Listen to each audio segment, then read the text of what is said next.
Police are investigating another deadly shooting. They say someone shot a man while he slept in his bed. What we've learned about the victim.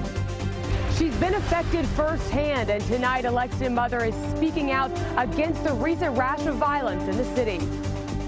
After the Triple Crown win, Bob Baffert celebrated by giving a generous gift to a Central Kentucky farm. How it will be used to help horses. Tracking, alerting, protecting. This is WKYT News at 6. Good evening. The last few days have been violent in Lexington. Since Sunday, police say 9 people have been shot in the city. 3 of them have died. This is a map showing those shooting scenes around Lexington. The latest happened early this morning along Gerald Drive in the Winburn neighborhood. Police say a man was shot and killed while he slept in his home. Today, Sean Moody talked to the victim's ex-wife and others in the neighborhood. He's tracking the investigation in our top story at 6. People I talked with here along Gerald Drive said they can't imagine anyone having a problem with Thomas Brown. His ex-wife told me that he was always willing to help people out, but early this morning someone fired several shots through his bedroom window and killed him while he slept. He's a good man and he didn't deserve none of this. He did not deserve this. Thomas Brown's ex-wife, Karen Brown, said he was a Marine and a former VA employee. She couldn't think of anyone who would have a problem with him. Tom was always happy. Never done nothing to nobody. He was a good person, a good man. But someone killed him early this morning as he slept, firing several shots through his bedroom window.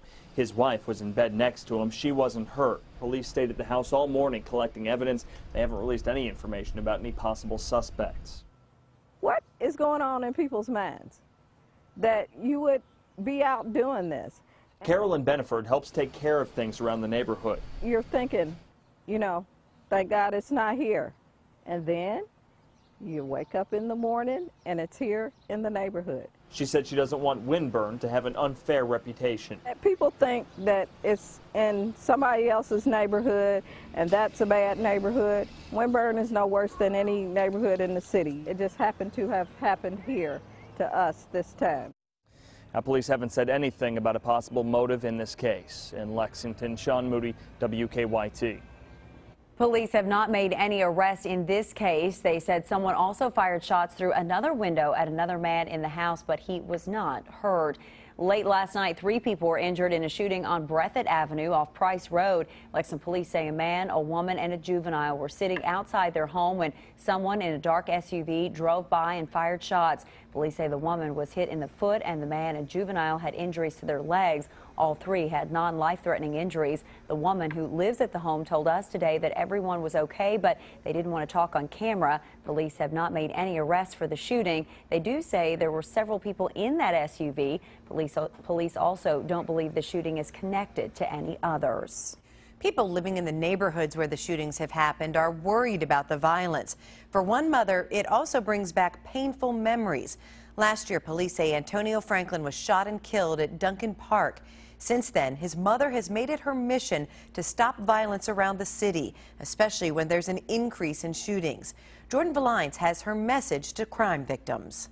The start of June has brought with it a cascade of violence in Lexington. And it's just getting out of hand. One shooting after another has left 6 people injured, 3 dead. Every time there are some shootings reported, you relive what you've experienced in the past. Anita Franklin's past marked with memories of last summer when her son Antonio Franklin was an innocent bystander when he was shot and killed in Duncan Park. I wanted all the information available about his death, from the time he was injured to the time he laid on the ground to the time he made it to the hospital.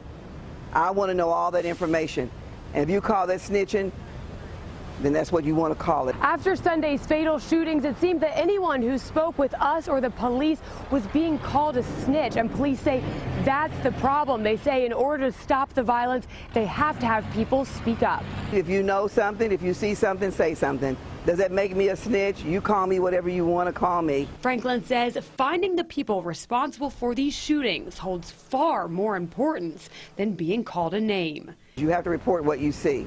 It could be you next. It could be your family member. It could be your child. In Lexington, Jordan Valines, WKYT.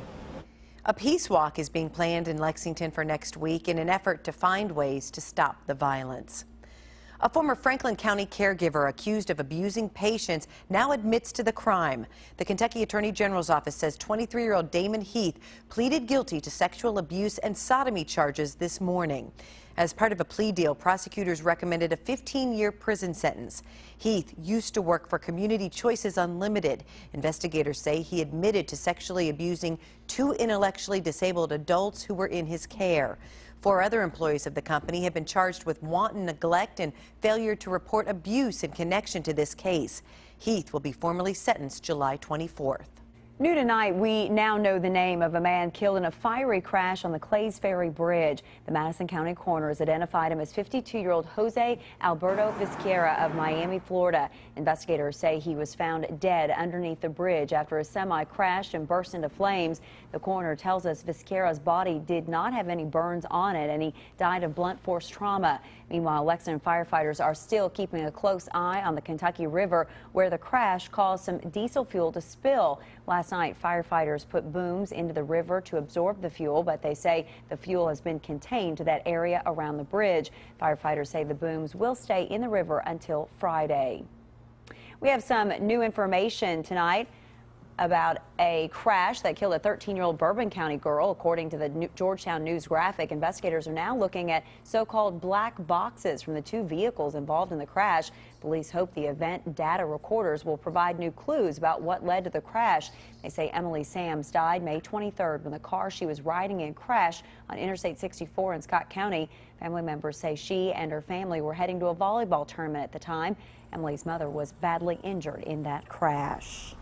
It's been a warm and sunny day in most places, but storms continue to pop up in central Kentucky. Chief Meteorologist Chris Bailey shows us what's on the First Alert Defender right now. Chris? Yeah, some scattered stuff out there, Jennifer, and not a whole lot of folks, as you mentioned, getting in on the action, but where we're getting at least a little more in the way of shower and thunderstorm development, we're seeing some slightly cooler temperatures. That's right on top of the Lexington Metro. Look at the numbers now. 79 Richmond and Danville. We've had some showers nearby, yet that's putting out a little bit of some rain-cooled air into the Lexington area, so we're down to 80 degrees. Notice how Frankfort is at 85. You're farther away from those isolated showers and storms. Most of eastern and southeastern Kentucky today, upper 70s to low 80s. Right now in Lexington, got that beautiful sky that is out there. We had a little boundary of rain-cooled air make its way through here. It's kind of cleaned the skies up a little bit, knocked that temperature down to 80 degrees with the humidity up at 62% as of right now. Let's check on Live First Alert Defender and see what we can find out there. We told you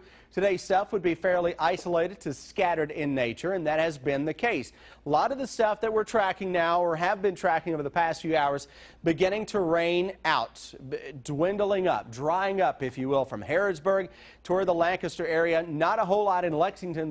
There's our little boundary that's kind of made its way into northern Fayette County and put the brakes on, likely leading to a 5-degree temperature spread from one side of this to the other, with upper 70s to some low and mid 80s on the northern flank of that. The lone shower still going strong right on top of the Lee and Wolfe County line. That'll continue to work its way on out of town. Muggy evening for many of us with temperatures mainly into the 70s. When I come back in a few minutes, it's full steam ahead, pun intended, on some steam and storms that increase with the hour-by-hour forecast. The Urban County Council has recommended a new traffic light and intersection to help traffic around a new high school. Crews are already moving dirt to prepare for construction of the school on Winchester Road. The council has recommended a $150,000 project to build an intersection on Sir Barton Way between Winchester Road and Graylag Way. It is actually close to 2 other signalized intersections, but we feel that we can make the signal timing plans coordinated and it won't impact traffic flow through there. The plan still has to get final council approval next week. If it goes forward, the new traffic light and intersection could be finished by this time next year. Fayette County school leaders say the new high school should open in 2017.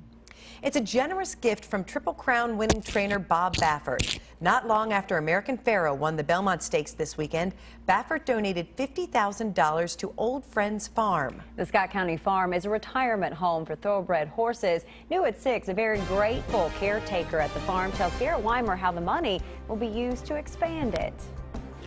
At Old Friends Farm, word is getting around. Yeah, Bob just donated $50,000 to us, so commemorate. the Triple Crown. Exciting news for everybody. I thought it was ecstatic after American Pharoah won the Belmont, but having this on top of it was just too much. Michael Blowen runs the place. He says Triple Crown winning trainer Bob Baffert's donation will help with feed, health care, and expansion of the property. Not every horse here is a champion, but to Blowen, they all matter. Got a horse named Fighting City Hall, and he's the opposite end of the spectrum. Fighting City Hall had over 100 starts and hardly won anything. Down to the miniature. Got the same hair and everything. Huh? White horse? You look a little like Bob. To Silver Charm. Hey, buddy, look at this. Derby and Preakness winner. Hey, pal, can I have a kiss? You can see the love Blowen has for these animals. Who's my favorite horse of all time? You like your carrot, don't you? Yes, I know you do. If you remember back in '97, Silver Charm lost the Triple Crown by half a length to Touch Gold. You didn't catch a break that day, did you, buddy? For a farm that relies on visitors and donations to keep it going, 50 grand can go a long way. We just want to have a really nice place for all these horses to come, and that's where we have to keep working harder and harder and harder to accomplish that. In Scott County, Garrett Weimer, WKYT. Blowen says the money will add space and attract more winning thoroughbreds to the farm. Yesterday, we told you about a festival being planned in Lexington the week before the Breeders' Cup, and tonight, organizers are asking for your help to make it a success. The Breeders' Cup will be held at Keeneland on October 30th and 31st, but the festival, including food, live music, and other entertainment, will be held around the city starting October 24th. Festival organizers are now asking for volunteers for jobs such as ticket taking or giving information to visitors, among others. You have to be at least 18 years old and able to work at least 2 shifts that week. If you would like to help, we have the information for you on WKYT.com. With students now on summer break, Transylvania University officials are moving forward with the demolition of 2 of the oldest residence halls on campus. Clay and Davis Halls opened in 1964. They'll be torn down over the next 2 weeks. Transy is building 2 new $7 million residence halls to replace them. And another residence hall will open nearby this fall. It's a bittersweet moment. There are lots of memories in both of those dorms, but we are excited to be moving forward to having brand new dorms for the class of 2016. Transylvania officials say the new residence halls will each have room for 150 students. Those trying to save a historic Lexington building have received some more help tonight. The Bluegrass Trust says it's teamed up with Bear Properties to donate $50,000 towards saving and relocating the People's Bank building. The building is currently on South Broadway, but it had been scheduled for demolition. The Warwick Foundation has been raising money to save the building. It says the Lexington Center Board of Directors agreed to give the building a new home in the Rupp Arena district. A storm that moved through Russell County yesterday damaged a marina on Lake Cumberland. The general manager of the Alligator II Marina in Russell County estimates the storm caused nearly $1 million in damage to the dock. He says strong winds twisted several sections of the dock walkway and caused a canopy to collapse. No one was injured. The manager thinks it could take weeks to make repairs. For now, water taxis will take people around the damaged areas, and the marina says all of its services will be available through the summer.